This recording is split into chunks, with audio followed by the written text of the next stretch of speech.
Bonjour. Donc, je suis Francis Pisani, je suis journaliste dans la pratique et par philosophie. J'espère vous en donner quelques exemples. Et nous allons aborder la question. Le titre officiel, c'est réinventer la gouvernance et le vivre ensemble, ce qui, en fait, pose la question du pouvoir et des pouvoirs. Un sujet qui m'est cher, parce que je suis né dans une famille doublement politique, par ma mère et par mon père, et j'ai toujours refusé de rentrer dans les jeux de pouvoir. Et quand j'ai vu émerger les réseaux, ce que permettaient de faire les technologies, je me suis dit, espoir. Et maintenant, j'ai un peu plus de doutes sur l'efficacité réelle, et donc j'espère provoquer mes compagnons de plateau que je vais vous présenter. Emmanuelle Duez, cofondatrice de The Boson Project et Women Up. Joël de René, docteur ès sciences, écrivain scientifique, conseiller de la présidente d'Universcience Claudine Aigneret, président exécutif de Biotics International. Stéphane Roussel, qui est membre de la direction générale de Vivendi. Et Ismaël Lemouel, cofondateur de helloasso.com, créateur de la Social Good Week pour promouvoir l'économie sociale. Je tiens à demander des excuses officielles parce que nous avions prévu d'avoir une femme à la place d'Ismaël, qui est un compagnon merveilleux, mais Léa, qui est la cofondatrice, n'a pas pu venir pour des raisons personnelles. Donc le déséquilibre homme n'est pas voulu. Je vous ferai le cadeau d'une introduction longue, mais j'ai déjà quelques questions préparées. Et la première, ça porte sur la contradiction, la tension entre participation et concentration. Deux des caractéristiques les plus importantes du web et de l'Internet sont d'un côté l'architecture de participation qui encourage la communication horizontale et de l'autre, ce à quoi un autre Francis Lawrence faisait allusion tout à l'heure quand il parlait de la loi de Metcalfe, ce que j'ai appelé winner take all, c'est la conclusion de la loi de Metcalfe qui conduit à une réelle concentration parce qu'on va tous faire les endroits qui ont le plus de liens. Et la première question, c'est comment voyez-vous leur impact sur le double sujet de notre table ronde, gouvernance et vivre ensemble? Qui veut commencer? Je me lance. Alors, je vais témoigner à partir de mon expérience. Vivendi, c'est la musique. On est numéro 1 mondial de la musique avec Universal Music, c'est Canal+. Et c'était SFR, parce qu'on a vendu SFR, donc j'étais le PDG pendant quelques temps. Alors, en fait, pour répondre à votre question, je dirais que justement, on n'a plus tellement le choix de se poser la question maintenant. C'est-à-dire que les clients ont de fait transformé l'entreprise. C'est-à-dire ceux qui hésitaient à transformer l'entreprise en passant d'une société pyramidale à une société collaboratrice ont plus le luxe de se poser la question. Puisque, je donne l'exemple juste simple de la musique, pour rebondir sur ce que vous avez dit. La vitesse d'un succès ou d'un échec dans la musique est tellement importante que si vous avez en face une structure qui réagit pas devant ça, vous êtes perdu. Et la musique, on a de la chance, c'est que c'était la première industrie qui a pris plein de figures les mauvais côtés de l'apparition du digital, puisque vous saviez qu'on gagnait bien notre argent avec les CD physiques. L'apparition du digital, ça a voulu dire au début le piratage, donc ça c'était la mauvaise nouvelle. Et puis après, il y a eu l'autre période qu'on est en train de vivre, mais il y a d'autres modes de paiement. On l'a vu avec la petite vidéo avant. On n'est plus dans le tout ou rien. D'un côté, un monde physique organisé, vertical, rassurant, et de l'autre côté, un digital qui apporte que des mauvaises nouvelles parce que tout est faussement gratuit. Mais si vous me permettez, est-ce que le piratage est une mauvaise nouvelle? Premièrement, oui. Microsoft vit du piratage, ce qui nous met sur ces services. Et deuxièmement, ça a été une disruption qui vous a obligé à vous renouveler et qui donc est une chance qui vous permet d'être aujourd'hui extrêmement performant. Alors il y a la réponse de la question. Si c'était un moyen pour nous réveiller, c'était une bonne nouvelle. Si ça dure, c'est une mauvaise nouvelle puisque rien n'est gratuit. Je pense que la plus grande escroquerie, c'est la notion de net neutrality. C'est-à-dire que rien n'est gratuit. C'est pas vrai. C'est-à-dire heureusement que l'Internet est gratuit pour l'accès à l'information.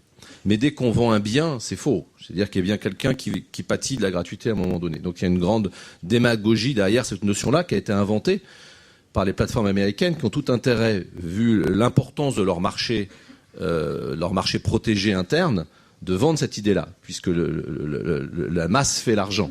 Donc je pourrais revenir là-dessus. Mais ce que je veux dire pour finir mon propos, c'est que maintenant on arrive à quelque chose de plus mature où le digital, par des modes de paiement raisonnables, je reviens sur la musique, vous savez qu'on a beau être numéro 1 mondial, 80% de notre chiffre d'affaires fait dans 5 pays.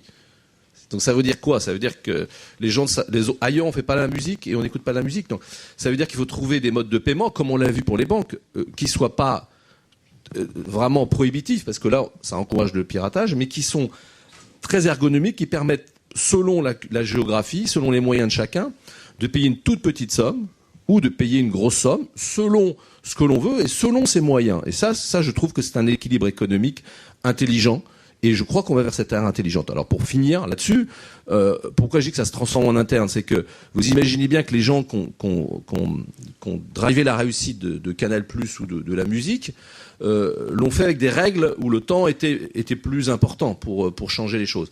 Et que là, on a dû rajouter des équipes projets qui impriment avec cette notion de changement de temps et d'espace dans la relation.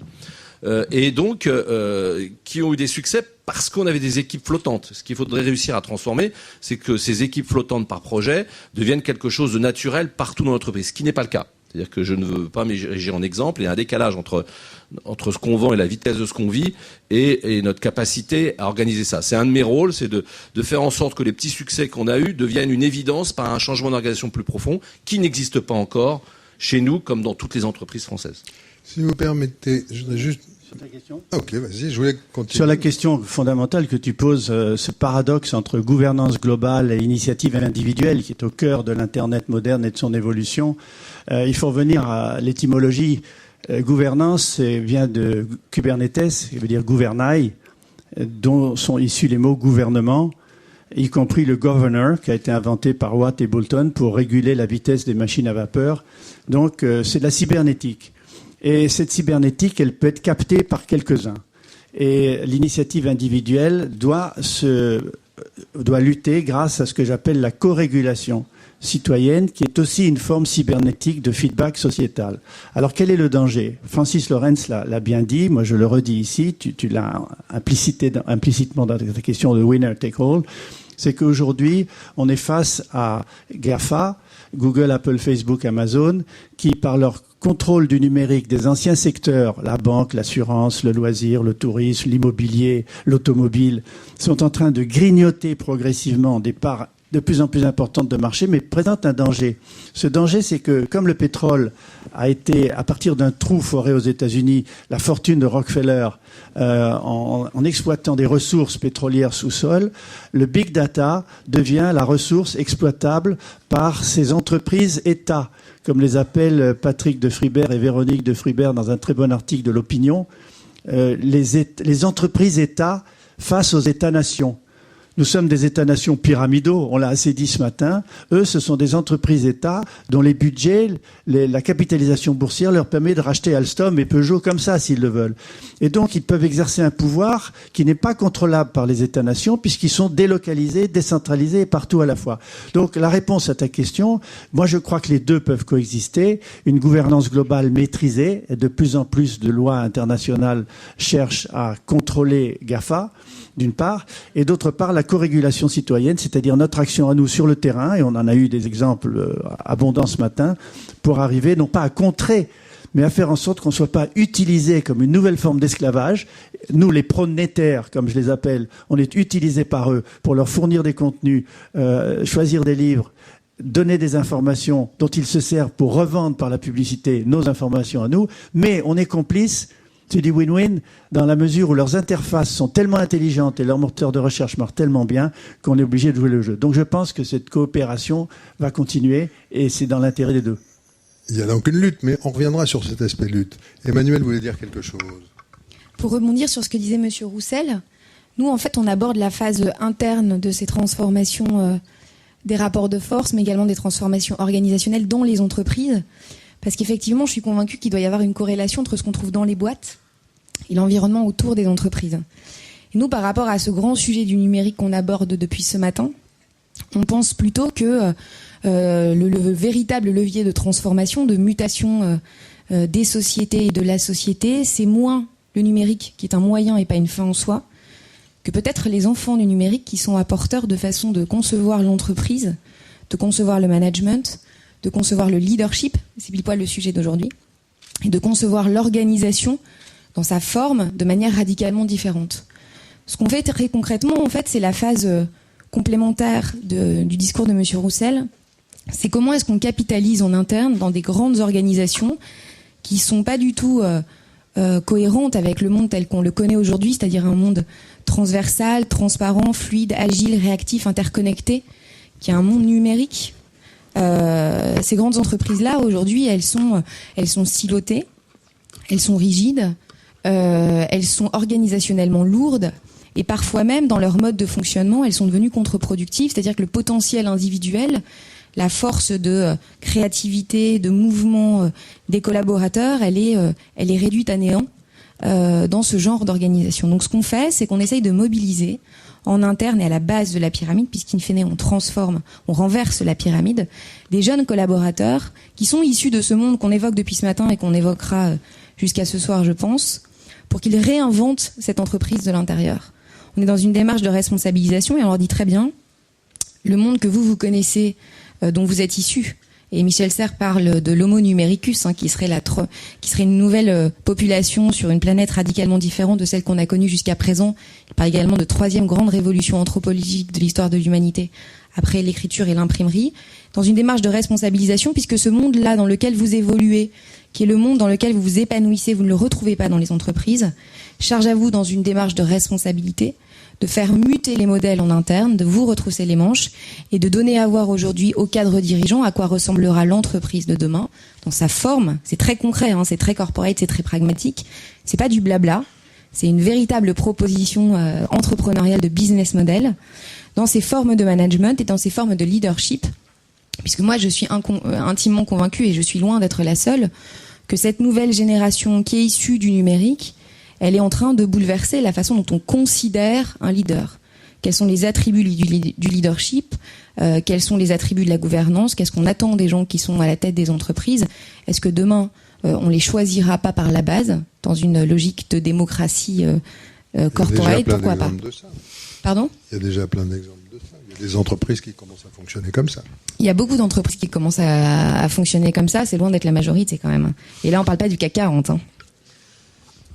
Je suis tout à fait d'accord évidemment avec ce qui vient d'être dit. Deux points quand même de réflexion.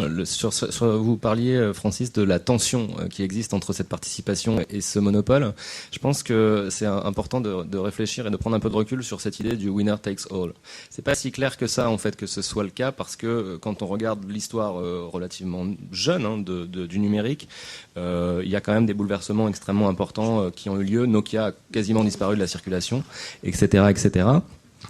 Et donc, il me semble que on peut pas encore vraiment affirmer que cette règle est vraie, notamment à l'heure où la participation progresse, parce que justement, le monopole et la participation sont contradictoires. Un individu, quel qu'il soit, n'a pas envie de participer à un monopole. Et on voit aujourd'hui, alors ça reste, c'est plus des épiphénomènes. On voit aujourd'hui, par exemple, que face à Google, il y a des moteurs alternatifs qui disent ne pas utiliser la data, comme DuckDuckGo ou d'autres, et que leurs courbes de croissance sont beaucoup plus rapides que celles de Google.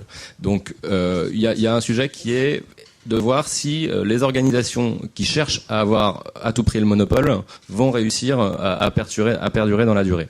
Le deuxième point sur lequel je voulais revenir, c'est sur ce que disait Stéphane sur la gratuité et le mensonge qu'il y a derrière. Je suis pas tout à fait d'accord, c'est-à-dire que je suis d'accord qu'il y a un mensonge, mais il y a aussi une réalité qui est en train d'arriver. C'est ce qu'a théorisé Jérémy Rifkin, qui est que les coûts marginaux avec le numérique ont tendance à diminuer, et le coût de production d'un bien ou d'un service a tendance à tendre vers zéro, et que ça pose pas mal de questions sur le modèle capitaliste. Un élément de réponse de ce point de vue-là me semble être le business model. Vous parliez de participation des internautes tout à l'heure. C'est quelque chose qu'on a beaucoup creusé chez LOASO. LOASO.com, c'est une plateforme de crowdfunding pour les associations qui permet simplement de collecter de l'argent en ligne.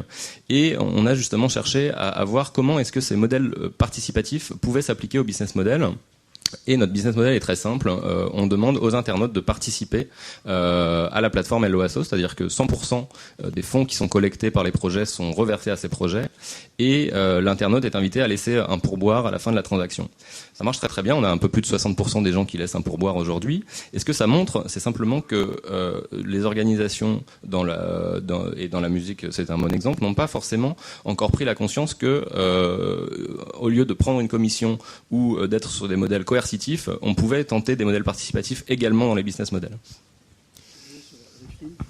Juste un petit mot complémentaire sur ce que Ismaël a dit sur Rifkin. Son dernier livre, The Zero Marginal Cost Society, s'ouvre un troisième modèle entre le capitalisme traditionnel et l'économie socialiste, d'une économie qu'il appelle Collaborative Commons, qu'on pourrait traduire par communauté collaborative, dont l'objectif c'est la montée du capital social et pas seulement du capital financier, comme je disais tout à l'heure dans mon introduction. Et ça, c'est très intéressant parce qu'on peut estimer qu'il y aura une complémentarité entre free economy, une économie libre, où le coût marginal est zéro, notamment grâce au numérique, dans la musique, dans l'éducation, avec les MOOC, les imprimantes 3D pour produire des produits divers de tout matériau possible, de toute taille possible, mais qu'en revanche, on aura besoin, et ça continuera, d'avoir des sociétés traditionnelles pyramidales qui font des marges sur des produits de masse distribués en masse. Alors c'est une question aussi de coexistence de ces deux mondes, comment ils vont coexister, mais ils vont coexister.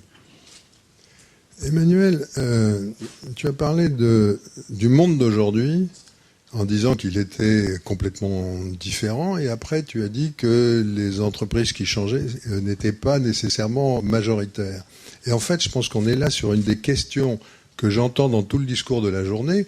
Est-ce que nous avons un monde qui est déjà complètement différent, ou est-ce que nous avons une émergence de quelque chose qui est différente et qui continue à affronter les structures traditionnelles, les pouvoirs traditionnels?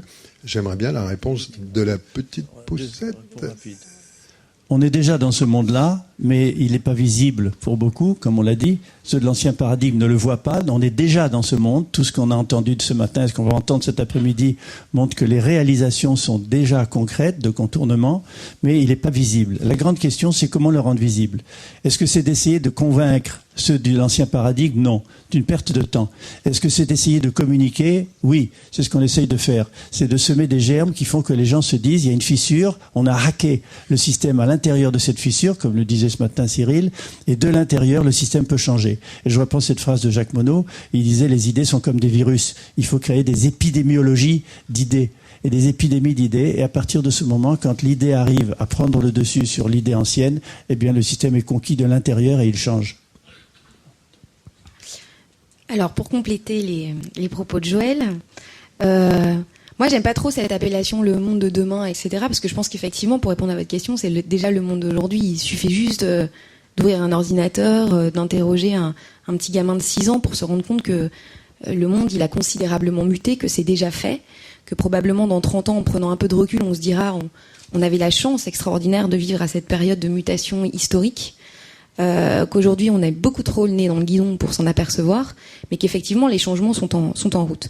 Je pense pas qu'il y ait de confrontation, de collision entre un monde traditionnel qui serait le monde des grandes entreprises et le monde de l'économie sociale et solidaire, ouverte, open machin, crotte bidule. Je pense que les grandes entreprises, elles ont bien compris, pour la plupart, ce qui est en train de se passer. Elles sont loin d'être idiotes. Elles sont comme toute personne morale ou physique régie par un instinct de survie, et que du coup elles sont obligées d'intégrer en leur sein cette impérieuse nécessité de mutation. Nous on travaille avec des entreprises qui sont par exemple Ernst & Young, Capgemini Consulting, la SNCF, Orange, qui a à la tête desquelles en fait cet enjeu de mutation vers des modèles organisationnels plus fluides, plus agiles, plus transversales, avec des bouleversements très profonds des organigrammes, avec un bouleversement très profond de ce que ça veut dire qu'être un manager et ce que ça veut dire qu'être un leader aux yeux des collaborateurs de demain. Tout ça, ils l'ont très très bien compris. Simplement, le chemin est long à parcourir. Il y a une dimension de temporalité aussi à prendre en compte, parce que c'est beaucoup plus difficile de faire bouger une boîte comme Sodexo, qui a 500 000 collaborateurs, qu'une boîte comme la mienne, où on est une toute petite start-up et où on va hyper vite, hyper loin là où on a envie d'aller. Mais pour autant, je pense qu'il n'y a pas de collision. Je pense qu'on a la chance en France, et c'est un message positif que j'ai envie d'apporter, d'avoir des grands patrons qui sont visionnaires, qui sont très au fait du monde dans lequel ils évoluent, et que oui, ça prend du temps, mais aujourd'hui en France, la mutation est en marche. Alors, je voudrais soutenir du hot news, ce qui mérite un article immédiat. Mais enfin, oui. Stéphane Pardon. a quelque chose à dire. Je vais abonder sur ce que dit Emmanuel, c'est que je crois que l'originalité de la révolution actuelle, c'est que c'est le grand public qui a fait changer le monde plus vite que l'entreprise. Je prends un exemple tout bête, l'intranet. Vous savez, la communication interne dans l'entreprise, il y a encore peu de temps, c'était un peu la pravda, je veux dire, dans le sens des outils utilisés, des messages descendants, uniformes, verticaux. La même personne qui est collaborateur la journée se retrouve chez elle avec la liberté transversale de l'Internet pour choisir un voyage. Donc, il y a un moment donné, et je l'ai vécu chez Serge, il y a quelque chose qui va pas. C'est-à-dire que le collaborateur, il est plus moderne à l'extérieur de l'entreprise qu'à l'intérieur. Ce qui est une nouveauté. Parce qu'avant, c'était, l'invention venait de l'entreprise, même dans le domaine du digital, et après, c'est le grand public qui en profitait. Donc là, c'est radicalement différent. Ce qui rejoint ce que vous dites, c'est qu'il y a un temps de retard. C'est-à-dire que vous, citoyens, en tant que client, vous avez de l'avance que vous, citoyens, en tant que collaborateur. Heureusement, c'est la même personne. Et donc, le but, c'est de rendre intelligent à l'intérieur de l'entreprise et non pas essayer de résister, comme je l'ai expliqué Joël, au mouvement radical qui vient de l'extérieur. Donc, moi aussi, je suis optimiste. C'est que il faut se bouger. Alors, pour l'instant, on y arrive par petits groupes parce que la notion de taille permet de s'affranchir de la vitesse. Mais on n'a pas encore trouvé le modèle qui permet de trouver ce flux naturel qui nous vient, encore une fois, de nous consommateurs, qui ont des exigences différentes dans la gestion du temps et de l'espace. Voilà, c'est juste pour abonder là-dessus. Ismaël, tu as quelque chose à dire ? Moi, je voudrais juste rajouter un tout petit truc parce que ça va peut-être nous emmener vers un autre débat. C'est que si on est tous, je pense, relativement optimistes sur la puissance extraordinaire de la société civile aujourd'hui, parce que c'est de ça dont on parle, sur la capacité des entreprises à se réinventer. Moi, j'ai quand même un gros sujet de préoccupation sur la capacité des politiques à se réinventer, notamment en France. Et là, pour le coup, je pense qu'on est hyper à la ramasse, que tout ce qu'on est en train de se dire, ils n'en ont pas un gramme de conscience, et qu'on va avoir un vrai sujet, là encore, de temporalité, parce que avant que ça n'explose, il va falloir du temps, et qu'entre-temps, la société, elle bouge, les entreprises bougent, et que eux, ils restent en place. Oui, alors comme le disait tout à l'heure un membre de Flow, il me disait ces politiques sont comme des pingouins sur une banquise qui fond. C'est assez cruel, mais c'est un peu ça. Moi, j'avais prévu la question pour la fin, mais on peut l'aborder maintenant, et qui est la suivante. L'histoire de France est faite de blocage du système par des élites incapables de se réformer, et dont nous ne sortons que par des explosions de très courte durée, si on prend la longue durée. Et les rapports de flux dont tu parles peuvent-ils permettre de contourner ces blocages ? C'est-à-dire, on est tous d'accord, les applaudissements l'indiquent, sur le blocage de la classe politique, toutes tendances confondues. Est-ce que les rapports de flux permettent de débloquer ça, de contourner, mot qui a été utilisé Et d'ailleurs, Stéphane a employé le terme de flux tout à l'heure, et je reviens dessus. Quelle est la différence entre un rapport de force et un rapport de flux ? C'est bien connu, mais il faut quand même le rappeler. Un rapport de force, c'est un rapport militaire, armement contre armement, rapport parti contre parti, syndicat contre patronat. C'est un affrontement où chaque force doit être équilibrée, sinon on rentre dans une escalade. Il y en a un qui prend le dessus, on sait, il faut reprendre le dessus. Donc c'est discontinu, déséquilibré, dangereux. Un rapport de flux, c'est un rapport comme un réservoir qui se remplit et qui se vide en même temps. Si je mets un trait sur un réservoir transparent, il suffit que je connaisse le débit d'entrée d'eau et le débit de sortie pour maintenir mon niveau au même endroit à chaque fois. Donc j'ai un état stationnaire. Ce qui est important, c'est l'information qui rentre et l'information qui sort. Donc dans un rapport de flux, l'important c'est l'échange. L'échange d'informations. Je donne de l'information, je reçois de l'information.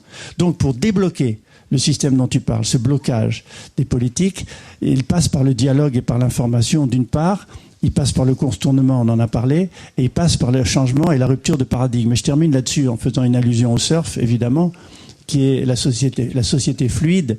C'est que pour changer de paradigme, et je reviens à Thomas Kuhn qui l'a dit, c'est discontinu et il faut un risque, on prend un risque.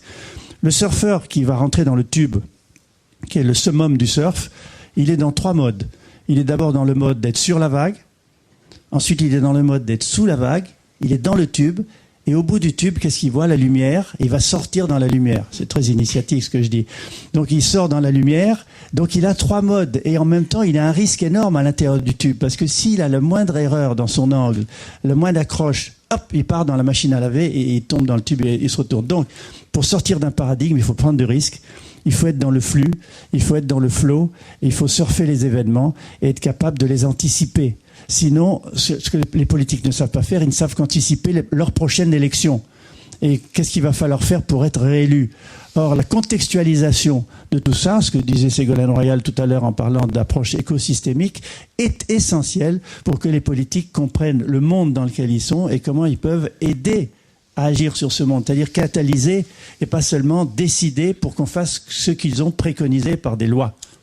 Sur la question des flux, et j'ai relu ton livre hier soir, dans l'avion, sur la question des flux, il y a 2 choses que je ne vois pas clairement, qui sont, 1, la capacité de, quand il s'agit de l'information, de pomper l'information, ce que la NSA fait avec une maîtrise et une puissance que nous connaissons maintenant grâce à Snowden, et la seconde, c'est la capacité de participer avec des flux, c'est-à-dire produire des flux.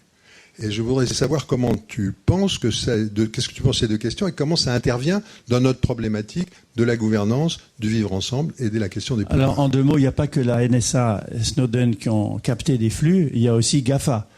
GAFA vit du big data. GAFA passe son temps à capter des flux de ce que tu as fait, ce que tu as acheté, quand tu l'as acheté, à quel moment tu l'as acheté, où tu étais quand tu l'as acheté. Et tout ceci entretient une énorme base de données qui leur sert à revendre de la publicité spécifique et donc à faire payer leurs clients. Donc ils le font aussi. On le sait. Je disais tout à l'heure que c'était une espèce de win-win. Moi, j'ai besoin, vous avez besoin, Emmanuel a besoin, Stéphane, Ismaël, nous avons besoin des outils extraordinaires qui ont été développés par GAFA. Des outils d'une facilité d'usage, d'une interface intelligente, des moteurs de recherche super puissants. J'en ai besoin. Donc, je participe comme pronétaire, ou prolo, à eux, esclavagisés par eux, parce que j'en tire un intérêt. Donc, la réponse à ta question, c'est qu'il faut être conscient de ce que l'on fait. Il faut être informé, il faut savoir se protéger. Il existe une quantité de logiciels de protection contre les spyware, on peut encrypter des données. Les gens ne le savent pas. Donc, il faut faire de la formation sur les moyens de se protéger, comme pour le virus du sida. Sortez couverts. Google vient d'offrir sur Chrome un système d'encryption des messages. Et la question à laquelle je n'ai pas de réponse, et si quelqu'un a une réponse, c'est extrêmement intéressant. Est-ce que c'est encrypté aussi pour Google ou est-ce que tu peux être sûr que Google a un backdoor. Voilà, c'est la question qui est posée. Évident. Ismaël.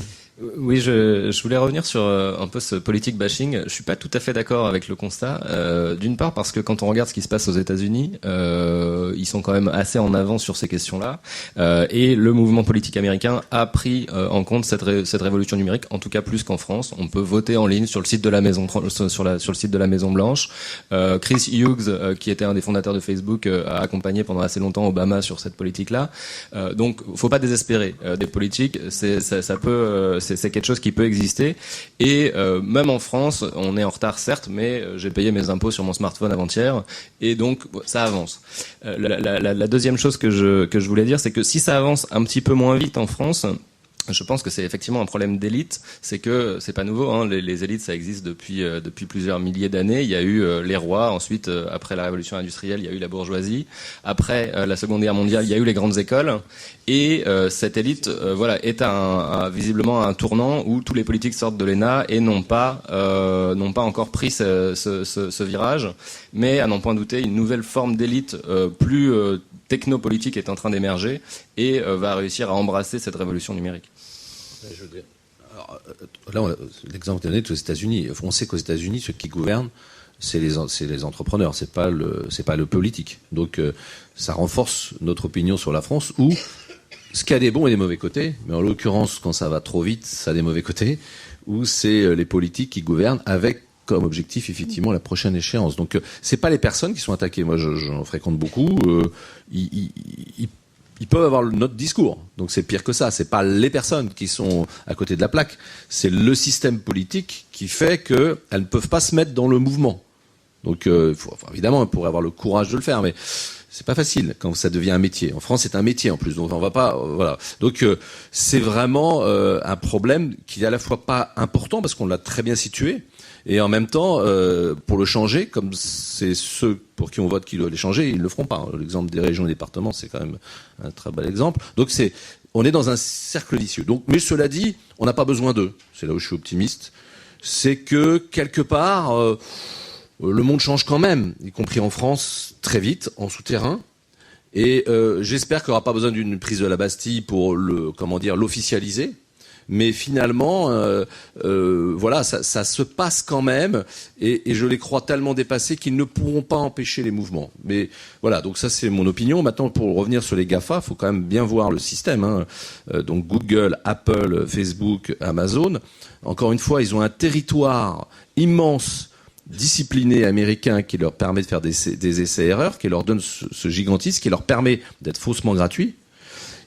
De dérouler dans le monde entier et puis après de devenir payant. C'est exactement le modèle freemium pour dire ça joliment, avec le système en plus fiscal extraordinaire. Hein. Je vais pas vous faire le coup du sandwich irlandais ou hollandais, si vous le savez, en passant par le Luxembourg. Donc ils ont un modèle extraordinaire qui a des avantages puisque ça donne accès à une information à tout le monde. Donc on ne va pas cracher dans la soupe. Mais on voit bien que le système maintenant passe à autre chose. C'est-à-dire que j'ai mis la main partout et donc je défends moi la thèse quand même qu'au bout de la chaîne, il faut que des gens payent pour que les créateurs, parce qu'il ne faudrait pas qu'on s'appauvrisse dans la création. Dans l'exemple de la musique, la quantité fait pas la qualité. Donc il y a un moment donné où c'est pas parce que c'est gratuit que n'importe qui fait de la bonne musique. Je veux dire, il faut pas non plus croire qu'un seul coup, il y avait des artistes oubliés partout et que grâce à Google, on les découvre. C'est pas si simple que ça. L'excellence, ça va se chercher partout, mais c'est un métier aussi. Donc vraiment, tous les mondes peuvent cohabiter, mais ne soyons pas naïfs par rapport à tout ça. Oui, mais quand tu dis qu'ils passent à autre chose, ils sont en train de rentrer dans un secteur extrêmement intéressant et en même temps dangereux pour nous, pour notre vie. Ce sont des transhumanistes. Et ils sont en train de s'attaquer aux questions concernant la vie. Comme ils vendent du temps, et que pour eux, le temps, c'est extrêmement précieux de créer ce que j'ai appelé un capital temps, le principal temps dont on veut disposer, puisque nous subissons le paradoxe de trop d'informations et pas assez de temps, c'est le temps de notre vie. Donc Google, Facebook et d'autres sont sur l'immortalité, entre guillemets, c'est-à-dire le processus de vieillissement, comment ils vont aider les gens. Ils ont créé des entreprises pour ça. Des entreprises pour aider les gens à vieillir moins vite, à être en meilleure forme, avec l'épigénétique, à se maintenir en bonne santé, avec la e-santé de nos smartphones. Donc ils rentrent dans un secteur qui n'est plus seulement la vente de produits numériques et l'utilisation du big data, mais qu'est-ce que va venir le big data sur les données accumulées concernant mon ADN ? Ou les données accumulées concernant les selfies que l'on fait en photo, les gens passent leur temps à faire des selfies de leur santé avec les smartphones. Où est-ce que cette information est stockée? Où elle va? Est-ce qu'elle va sur Apple, sur Facebook, sur Amazon, sur GAFA? De toute façon. Donc l'exploitation du big data concernant le plus privé de ma vie privée, pas seulement ce que je dis sur Internet ou ce que j'envoie comme message ou comme mail à la Snowden, mais ce que sont mes gènes, ce que mon épigénétique, comment je la gère par la nutrition, l'exercice et le management du stress, ça commence à poser un problème. Et ça, ils y vont direct. Je suis désolée, en fait, je vais revenir à la politique et je vais sortir un tout petit peu du numérique. Simplement pour dire que je suis pas tout à fait d'accord avec mes deux voisins à l'extrême gauche, mais sans jeu politique. C'est sûr. Le premier parce que en fait, pour moi, le sujet, c'est pas de payer ses impôts sur le web. Hein. La mutation politique, elle est bien plus profonde que ça. C'est pas utiliser le numérique dans des services publics. C'est remettre en cause la façon dont ils sont organisés, leur rôle dans la société, et ce qu'on attend d'eux, nous, en tant que citoyens. Puis la deuxième chose sur laquelle je suis pas d'accord, c'est qu'au contraire, je trouve ça extrêmement grave qu'il y ait une fracture gigantesque entre la société civile, le monde des entreprises et le monde politique en France. Parce qu'on aura besoin des politiques. On a toujours besoin de politiques. L'histoire montre ça. Les sociétés humaines, elles sont organisées de telle façon qu'on a besoin de leaders, que l'homme politique, c'est celui qui donne une vision, qui donne un cap, et qu'à partir du moment où les gens, même si on ne vote plus pour eux, 75% des moins de 35 ans ne sont pas allés voter aux européennes. Si on ne vote plus pour eux, c'est quand même eux aujourd'hui qui ont encore du pouvoir entre leurs mains, même si on leur dénie ce pouvoir, de facto ils l'ont. Du coup, on ne peut pas être, nous, jeune génération, une génération sacrifiée au niveau politique, et nous, citoyens français, un peuple sacrifié au niveau politique, au niveau mondial. C'est juste absolument impossible. Donc je suis totalement en désaccord. Je pense que c'est extrêmement grave qu'on n'a pas encore pris la mesure du gouffre abyssal qu'il y a entre la société française et le gouvernement qui est en train de partir, je sais pas très bien où d'ailleurs. Mais il va falloir. Je ne pense pas qu'on arrive à une révolution. Pour revenir à votre question initiale, qui était, il y a eu des moments de rupture majeurs très courts qui ont permis à la société française d'évoluer au regard de l'histoire. Je pense pas qu'on aille vers une révolution. Je pense que le risque majeur, c'est un délitement de la France au regard mondial, sous cet impact du numérique qui fait que finalement on n'est que un parmi les autres. Et que si on trouve que c'est mieux ailleurs, on partira ailleurs, ce qui est déjà en train de se passer. Je suis tout à fait d'accord avec ce qui a été dit. Je prétendais pas que payer ses impôts sur Internet c'était le Graal. Je disais juste qu'il y avait de quoi être optimiste. Et c'est par les petits usages que le monde politique va, à mon avis, progresser. Il y a un sondage qui est sorti hier. Vous parliez de l'abstention. Un sondage Opinionway qui dit que 40% des jeunes qui n'ont donc des moins de 35 ans auraient voté sur leur smartphone si c'était possible. Donc il y a de l'espoir juste par l'usage, parce qu'aujourd'hui sur cette abstention, on a 70% des moins de 35 ans qui n'ont pas voté. Donc on voit qu'il y a une marge de progression et que ça se fait petit à petit et que ça existe déjà en partie aux États-Unis. Donc moi je suis relativement optimiste et mon propos n'était pas de dire que ça va arriver vite, mais simplement de dire que ça va arriver. Et je suis tout à fait d'accord avec vous qu'on a besoin des politiques pour avancer là-dessus. Un exemple très simple, c'est le crowdfunding. Il y a une loi dont l'ordonnance est passée il y a un peu plus de 2 semaines, qui vient de faire en sorte que ce que nous faisons, toutes les plateformes de crowdfunding en France, devient légal. Alors qu'avant c'était juste pas le cas. Donc évidemment on a besoin du politique, notamment sur les questions juridiques. Un petit commentaire avant de passer à une question des tweetos. Il faut pas regarder que les États-Unis, mon cher Ismaël. Par exemple, en termes de vote, le Brésil a installé le vote électronique dans tout le pays, avec cette anecdote que je trouve absolument délicieuse qui remonte à 2002-2004, et donc il y a longtemps que c'est comme ça. L'inconvénient des urnes bien faites, des urnes électroniques bien faites, c'est qu'on peut pas les trafiquer. Et alors il y a un maire qui était pas content, et alors il a pris l'urne, il l'a acheté dans l'Amazon, comme ça il y avait plus de scrutin. Donc l'exemple dans ce domaine, c'est pas les États-Unis, c'est le Brésil, mais parmi d'autres.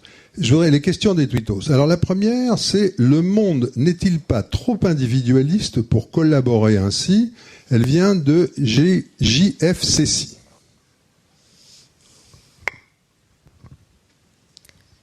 Je vais revenir sur mon vrai sujet d'expertise, parce que je prétends pas pouvoir répondre de manière globale à cette question.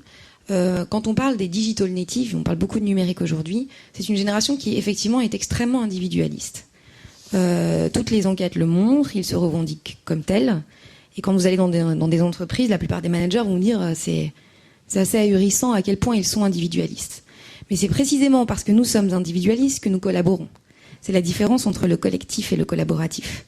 Le collectif, c'est 1 + 1 = 2. Le collaboratif, c'est on va capitaliser sur les aspérités, les aspirations, les caractéristiques de chacun pour faire un tout plus grand que la somme normale. Et du coup, je pense que c'est précisément parce qu'on est des petits individus individualistes aujourd'hui, dans un monde globalisé, avec un super pouvoir qui est le numérique, qui peut changer les choses dans le domaine économique, on l'a bien vu, avec le crowdfunding notamment, mais également dans le domaine politique. Si vous regardez les révolutions arabes, on avait la chance de faire intervenir une des blogueuses tunisiennes lundi soir au MEDEF, qui nous a expliqué comment elle, toute petite individu politique, dans un monde qu'elle ne comprenait plus, a réussi à faire tomber des grands systèmes qui étaient établis depuis des centaines d'années. Donc je pense que précisément il y a un lien il y a une vraie corrélation intellectuelle entre le collaboratif et l'individualisme. C'est parce qu'on est tous puissants à titre individuel qu'on peut mieux collaborer ensemble et qu'on a d'autant plus besoin des autres pour changer quelque chose. Et ça me fait penser, j'ajoute et après je me tais, à un débat qu'on avait eu avec l'Institut des futurs souhaitables, qui était: les jeunes vont-ils changer le monde ? Et en fait, la conclusion qu'on avait obtenue de ce débat, c'était finalement les jeunes, ils vont sauver leur monde. Et est-ce qu'en sauvant leur monde de manière collaborative, on pourra sauver le monde ? Tous les espoirs sont permis. On peut amplifier sur une loi biologique maintenant bien connue, qui est la diversité favorise l'intégration. L'organisme vivant est fait d'une diversité absolument extraordinaire des systèmes nerveux, de systèmes hormonaux, de systèmes immunitaires qui collaborent en quelque sorte pour l'intégration. Et en même temps, dans l'autre sens, il y a cette phrase de Teilhard de Chardin qui est très forte, l'union différencie. C'est-à-dire que la véritable union crée de la différenciation. Et donc, ce que vient de dire Manuel va tout à fait dans le sens de, pour créer un groupe, on l'a vécu pour les groupes de recherche, si tu veux créer un bon groupe de recherche qui est co-créatif, il faut que les gens soient divers et respectent leur diversité les uns des autres et assez individualistes. Un groupe de recherche, c'est une collection, c'est pas qu'une collection, c'est une intégration d'individualité. Et je pense aussi on ne parle pas assez de l'individu connecté, c'est-à-dire qu'il y avait l'individu opposé au groupe, et aujourd'hui l'individu connecté permet le genre de choses dont vous parlez, et c'est une catégorie à laquelle on ne prête peut-être pas assez d'attention. Une autre question est comment l'économie de l'homo numericus peut-elle croître sereinement dans un monde aux ressources physiquement limitées? Je n'ai pas le nom de l'auteur. La croissance des connaissances est infinie. Le passage des sociétés matérielles à des sociétés de la connaissance conduit à cette fameuse loi de la théorie des jeux qu'on a retraduit aussi par le win-win, c'est le jeu à somme non nulle. Si je donne de l'énergie, le pétrole va diminuer dans le monde entier. Et même les ressources d'uranium pour faire marcher les centrales nucléaires sont limitées. Donc il y a une limitation sur le plan énergétique, c'est un jeu à somme nulle. Dans la connaissance, dans l'échange de savoir, dans l'échange d'informations, le jeu est à somme non nulle. L'information que nous donnons en ce moment dans ce panel à cette salle, nous ne l'avons pas perdue, vous l'avez reçue. Selon votre humeur, selon votre état d'esprit, selon votre compétence, vous allez la retraduire dans des actions ou dans des idées. Donc ça, la force de la société de la connaissance, c'est le caractère illimité de son développement.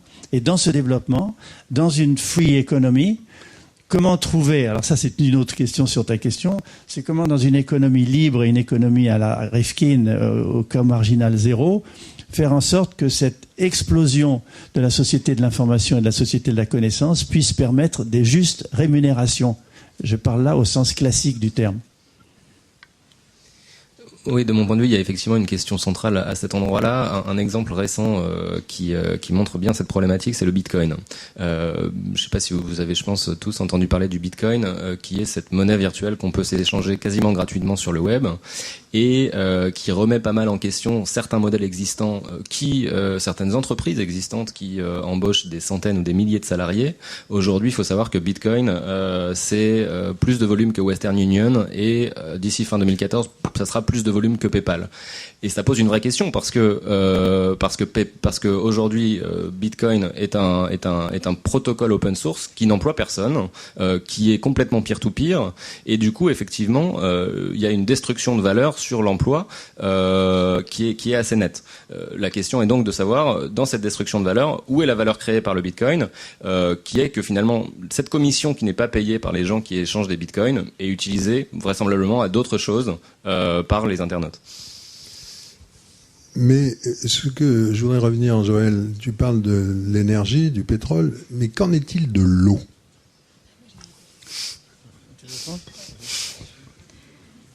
Là, j'ai coupé le sifflet, Joël. Désolé, Joël. Qu'en est-il de l'eau ? Eh ben, il aurait fallu venir le lundi à notre super colloque qui s'appelait La Grande Mutation. On a fait venir quelqu'un, et c'est pas un hasard, il n'est pas du tout connu en France, et c'est une superstar à l'étranger. Comme quoi on a parfois un peu de retard. Il s'appelle Vincent Calbeau, c'est un archibiotech, c'est comme ça qu'il se définit. C'est un mec de 34 ans qui a fait des études d'architecture et puis qui a, comme beaucoup de digital natives ou d'homo numericus, une conscience mondiale d'un certain nombre d'enjeux planétaires et qui est absolument pas effaré, mais très conscient du fait qu'effectivement il y a une surpopulation planétaire, une raréfaction des ressources et une montée des eaux qui fait qu'on va devoir tous réinventer nos modes de vie. Et lui, son job en tant qu'architecte, c'est de réinventer l'habitat. Et ce qu'il est en train de construire, donc c'est-à-dire là, on n'est pas dans de l'utopie, hein, on est dans du BTP. Il est en train de construire des îles flottantes, des villes flottantes, autosuffisantes, qui sont élaborées sur le principe de la blue economy, c'est-à-dire comment est-ce qu'on réinjecte les déchets pour créer de la valeur, qui sont des modèles alternatifs à tout ce qu'on a connu jusqu'à présent, qui sont des prouesses technologiques majeures et dont le premier prototype en fait est en cours de construction à côté de Monaco. Et ça c'est un acte de responsabilité très forte d'un petit mec que personne ne connaît en France, que beaucoup de gens connaissent notamment en Asie, et au Moyen-Orient, et qui s'est dit que par rapport aux enjeux qui sont les nôtres et par rapport à la responsabilité qui est la nôtre mais qui est également la sienne, d'inventer et de réinventer des modèles, il aime les mettre la main à la pâte et trouver des solutions, notamment par rapport à ce sujet de l'eau et de la raréfaction des ressources. Alors, il y a un malentendu, si je peux me permettre, dans cette question sur l'eau. On considère l'eau comme une ressource rare. Pas du tout. L'eau est abondante. J'explique. L'eau est un cycle continu. L'eau s'évapore, l'eau retombe, l'eau revient, l'eau est stockée dans des lacs, l'eau est stockée dans des mers, évidemment. Le problème, c'est le coût social de l'eau. C'est ça le problème, c'est le coût de l'accès à l'eau qui pose un problème. Et donc c'est un problème géopolitique, un problème économique, et pas seulement un problème de pénurie ou de ressources d'eau. En revanche, on peut dire que les pays, par exemple, du Moyen-Orient, qui sont irrigués par des fleuves venant de Turquie, si les Turcs coupent le flux, eh bien, on assèche complètement Israël ou une partie de l'Arabie du Sud. Juste, Emmanuel, il n'y a pas que ce garçon sympathique de 34 ans. Il y a, par exemple, j'ai visité à Hyderabad en Inde, un building qui recycle une grande partie de l'eau, l'essentiel, je ne me rappelle plus le pourcentage. Il y a un certain nombre de villes dans le monde qui essayent de se développer sur ce modèle-là. J'ai des doutes sur les smart cities construites par les grandes entreprises, mais Masdar, en Abu Dhabi, essaye de résoudre la question de l'eau et des déchets de la même façon. Donc on voit en gros une multiplication. À Singapour, il y a plein de tentatives sur l'agriculture urbaine et sur la conservation de l'eau. Il y a plein donc partout dans le monde, on voit ça arriver. Et peut-être que nous devrions, parmi les choses que nous devons changer, nous ouvrir un peu plus au monde. Et comme nous sommes dans le numérique, Francis, comme nous sommes dans le numérique, il faut parler aussi de l'importance du mariage du numérique et de l'eau. C'est-à-dire qu'avec les capteurs que l'on dispose en agriculture, les capteurs que l'on dispose sur les réseaux de distribution, là, le numérique peut aussi aider à mieux gérer les ressources en eau et à mieux les distribuer dans le monde. D'ailleurs, pour dire quelque chose qui ne va pas vous plaire, Google, si je ne me trompe pas, a mis un système, on a parlé de Water Charity ou quelque chose comme ça tout à l'heure, si je ne me trompe pas, il y a un accord avec Google qui permet de signaler à chaque fois qu'une pompe arrête de fonctionner. Parce que des pompes, c'est facile d'en installer, c'est difficile de les maintenir, et le numérique nous permet de savoir quand la pompe arrête de fonctionner, d'envoyer un message et donc de la remettre en marche assez rapidement. Mais ce n'était pas pour dire du bien de Google que je disais ça, simplement sur le numérique. Je voudrais revenir, avec votre permission, un peu à des choses plus politiques, avec la notion du panoptique inversé. En gros, nous sommes dans une époque, depuis 1 an ou 2, où nous sommes conscients de ce que les puissants peuvent nous surveiller. Mais depuis 20 ans que je m'intéresse aux technologies de l'information, j'ai toujours rêvé et lu, enfin je veux dire, c'est pas un truc qui vient de moi, mais des réflexions sur le numérique nous permet d'inverser le panoptique, c'est-à-dire au lieu d'avoir un centre qui nous surveille, nous pouvons tous ensemble surveiller le centre, et de multiples façons, d'ailleurs en positif et en négatif, en critique, en proposition, comme on en a vu un exemple dans un des panels précédents. Qu'en est-il aujourd'hui du panoptique inversé? Est-ce que ça compte? Est-ce que ça sert à quelque chose? Est-ce que ça marche? D'abord, c'est ce qu'on appelle la surveillance par rapport à la surveillance. C'est-à-dire que théoriquement, chaque citoyen muni des outils numériques appropriés peut être une vigie, un whistleblower, un lanceur d'alerte, comme on le dit maintenant. Chacun d'entre nous, théoriquement, on a les outils pour le faire. Mais en même temps, Big Brother, j'ai parlé de Big Data tout à l'heure et de GAFA, on a parlé beaucoup de Snowden et de la NSA. Big Brother, on le craint beaucoup. On dit qu'il est déjà parmi nous, c'est vrai, et je suis pas d'accord. Moi, je pense, j'ai plus peur de Big Brother, parce que nous savons comment nous protéger d'une certaine manière. Par contre, ce qui me fait très peur, c'est des millions of little brothers. C'est-à-dire nous tous. Mes voisins de bureau, mes voisins de palier, mes amis d'association, des gens qui sont ici et qui, avec des outils d'une modernité incroyable, sont capables de surveiller mutuellement les uns les autres en permanence. D'abord, c'est marrant, ça fait du marché, ça fait du business, c'est facile, ça peut être utile, ça peut rapporter gros, comme on dit. Donc moi, ce qui me fait peur dans la surveillance citoyenne, c'est l'utilisation détournée de la surveillance pour surveiller chacun d'entre nous des millions de little brothers. Sans oublier les Little Sisters ou les Big Sisters Now, qui sont et c'est parce que ça c'est un terme qui est sorti vers l'année 2000, qui est dans un article de John Markoff, notamment le correspondant du New York Times à Silicon Valley, qui est sur les grosses entreprises qui savent ce que nous faisons. Donc on a Big Brother qui n'est pas sympathique, les Little Sisters qui sont éventuellement encore pires, et on a les Little Brothers qui nous unissent tous. Donc voilà. Donc on est quand même dans un monde qui... Alors, est-ce que, donc, personnellement, je partage ce que tu dis sur ces risques-là, mais est-ce que le panoptique inversé, c'est-à-dire la capacité de surveiller ces puissants, soit-il, alors, surveiller la multitude, je ne sais pas encore comment on peut poser la question, mais surveiller les Big Brothers et les Big Sisters, est-ce que c'est quelque chose que nous faisons, que nous pouvons faire, sur lequel nous pouvons compter, qui peut inférer sur le jeu politique? Excusez-moi, c'est encore un petit mot. Je finis le sujet. On ne peut pas l'épuiser, mais il y a deux mots que je mets en scène pour répondre en partie à ce que tu dis. Notre surveillance, notre contrôle du monde qui se déroule sans nous, pas toujours avec nous. C'est les deux mots, j'appelle ça la subversion et la disruption. La subversion, c'est un mot que j'ai formé à partir de la subversion. On est subversif à partir du moment où on va à l'encontre des pouvoirs acquis ou des idées acquises. On est subversif. Je pense que notre outil de plus en plus fort, c'est la subversion. C-Y-B-V-R-S-I-O-N. Soyons tous subversifs. Utilisons les blogs, Twitter, les réseaux sociaux pour, à la fois dans ces réseaux et avec les autres, créer le changement par le désagrégement des paradigmes en vigueur. Ça, c'est un premier point. Le second point, c'est la disruption. Ce mot est très très fort. Disruptive technology, social disruptive technology, c'est-à-dire des éléments qui changent le paradigme dont je parlais tout à l'heure avec le risque qu'il faut prendre pour passer d'un monde à l'autre. Et donc, grâce à la subversion et grâce à la disruption, il est possible que notre surveillance permanente des grands qui nous gouvernent et des grands lobbies, parce qu'il ne faut pas oublier que quand Marx a décrit le monde, il y avait les capitalistes et les prolétaires. Maintenant, dans le monde, il y a 7 pouvoirs incroyablement puissants qui sont les lobbies qui agissent sur les politiques, contre lesquels nous devons lutter, nous, tous, par la subversion et la disruption, et on les connaît. C'est le lobby de la finance, le lobby de la drogue, le lobby des armes, le lobby de l'industrie pharmaceutique, désolé, le lobby de l'industrie agroalimentaire, et j'en passe, et des meilleurs. Alors, le premier point que je voulais soulever, c'était le tien, mais j'aurais dit beaucoup moins bien, donc je vais pas paraphraser. Le deuxième, je vais l'aborder sur le flux économique, parce que finalement, la bonne nouvelle aussi de tout ce qu'on vient de dire, c'est que notre volonté de s'améliorer ensemble d'un point de vue sociétal et économique s'épouse.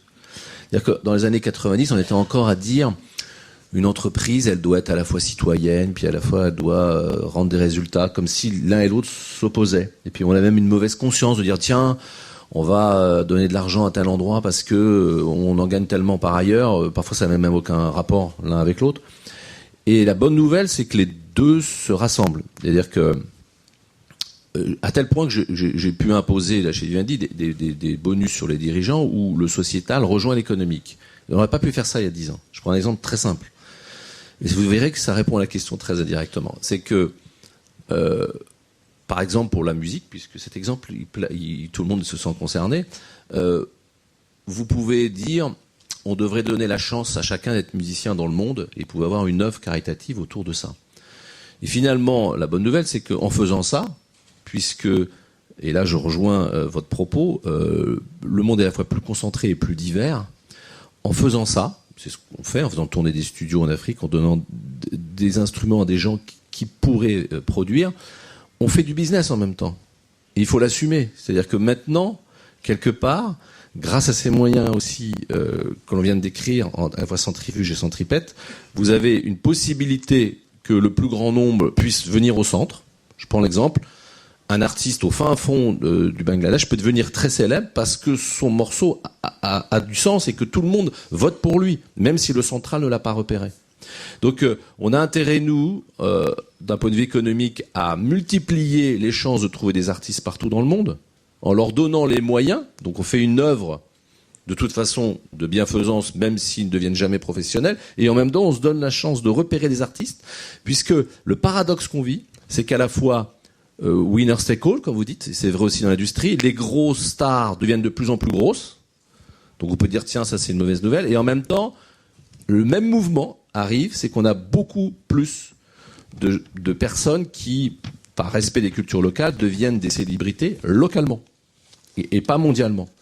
Et c'est pour ça que, à mon avis, on sort de ce débat-là. C'est-à-dire qu'on peut faire tout ça à la fois. Donc j'espère que j'ai été clair dans ma démonstration, mais ce que je veux vous dire, c'est que le flux économique lui-même permet de sortir de ce paradoxe. C'est-à-dire qu'on peut faire du central qui donne une puissance énorme, très vite, et en même temps, plein de petits succès particuliers qui vont être fédérés, qui vont être plébiscités par l'ensemble et qui deviendront centrales. Et ça, c'est quand même, voilà, la fameuse longue traîne. Voilà, c'est, alors, il y a un exemple fabuleux récent, et tant mieux parce que les bons artistes peuvent avoir un succès plus rapide. C'est l'exemple de Stromae, qui est un artiste à la fois, il est à la fois doué, engagé, tout ce que vous voulez, et il a un succès absolument démesuré. Le même Stromae, il y a 5 ans, il ne pouvait pas avoir ce succès déjà en France et ailleurs dans le monde avec cette échelle-là. On a même nous-mêmes été dépassés. Il est chez nous. Heureusement, le type a la tête froide, mais c'est incroyable ce qui lui arrive. C'est absolument incroyable. Tant mieux parce que c'est quelqu'un de bien et c'est pas un hasard si c'est sur lui que ça arrive. Mais je peux vous dire que la puissance de démultiplication de quelqu'un qui, il se trouve qu'il est français, mais demain ça sera un Indien et après ça sera un Coréen du Sud, a un succès énorme. Il est belge, pardon. Excusez-moi. C'est comme Brel, je l'ai adopté parce que quand on a un Belge comme ça, on a envie qu'il soit français. Pardon. Mais en tant que responsable ou participant à la direction d'une grande entreprise, est-ce que vous pensez que la structure de direction des entreprises peut vraiment changer ? Et par exemple, je voudrais citer deux concepts. Il y en a un qui est celui appliqué par Tony Hsieh, qui est le fondateur de Zappos, et qui pratique l'holocratie, dans lequel il a éliminé tous ses cadres dirigeants et les gens travaillent en équipe. Et détail qui me paraît pas du tout secondaire, il encourage les collisions. C'est-à-dire, il ne faut pas croire que tout se passe dans l'huile et dans le beurre il encourage les collisions, qui est une source de créativité, ça c'est fondamental. Et la seconde, c'est l'hétérocratie, c'est-à-dire qu'en fin de compte, est-ce qu'on ne se dirige pas vers quelque chose ? N'est-il pas indispensable ? Je reformule ma question. Où l'entreprise traditionnelle crée un peu de liquidité ou de fluidité, comme dirait Joël, où elle est obligée de transformer, y compris sa structure, en acceptant d'autres formes de gouvernance à l'intérieur. Et donc, l'hétérarchie devient un système dans lequel on allie des structures hiérarchiques, des structures transversales, etc. Bon, je vais pas conclure. On est à 3 minutes de la fin, donc. 3 minutes de la fin, je l'ai gardé pour la fin pour qu'on ne soit pas trop long. 10 secondes, parce que je pense que les deux, ce qu'a dit Joël au début, les deux doivent coexister. Et paradoxalement, plus le phénomène que vient d'écrire, où on doit ouvrir à toutes les énergies à l'intérieur, et alors là, je revendique qu'en centrale, il faut pas de la démocratie. Alors je vais peut-être être un peu paradoxal, mais il faut 4-5 personnes qui décident et qui à un moment donné tranchent et qui à un moment donné redonnent des repères. Alors je suis peut-être conservateur dans mon propos, ce sera peut-être pas vrai dans 15 ans, mais je crois pas. Je crois que réellement, plus vous êtes dans ce mouvement, plus à un moment donné, il faut un concentré de quelque chose, parce que sinon, ça devient ingérable. Mais bon, voilà. Il y a déjà des chefs d'entreprise qui parlent du désencadrement, de la notion de cadre. Et même, le mot lui-même, des cadres, ils pensent que l'entreprise doit se libérer, c'est d'ailleurs le mot à la mode, l'entreprise libérée, l'entreprise qui se déhiérarchise, se dépyramidalise, pour permettre aux gens de s'exprimer et d'être co-créateurs.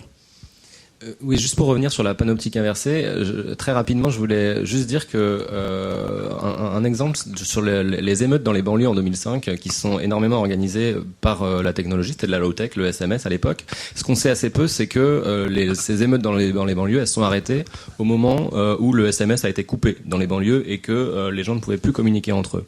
Donc je pense que cette panoptique inversée, elle fonctionne, mais elle ne fonctionne uniquement que si le réseau est neutre et n'est pas contrôlé. Et on voit aujourd'hui d'ailleurs dans pas mal de pays que certains politiques s'octroient le droit de couper Internet. Le deuxième point, et j'irai très vite, c'est simplement que sur les lobbies, je pense que pour le coup, ces lobbies sont en train d'être disruptés. On l'a vu sur le mouvement des pigeons, des poussins et de tous les autres noms d'oiseaux qui sont arrivés. Je peux vous dire que le MEDEF était pas très content d'être passé à côté de ce truc-là, et que oui, les lobbies, eux, sont en train d'être disruptés par cette panoptique inversée parce qu'ils n'ont pas moyen de contrôler le réseau. Dis-nous comment faire pour l'industrie pharmaceutique et l'industrie agroalimentaire. Question de Twitter, de Thierry de Vaillon. Vous répondez par oui ou par non, avec peut-être un mot de plus.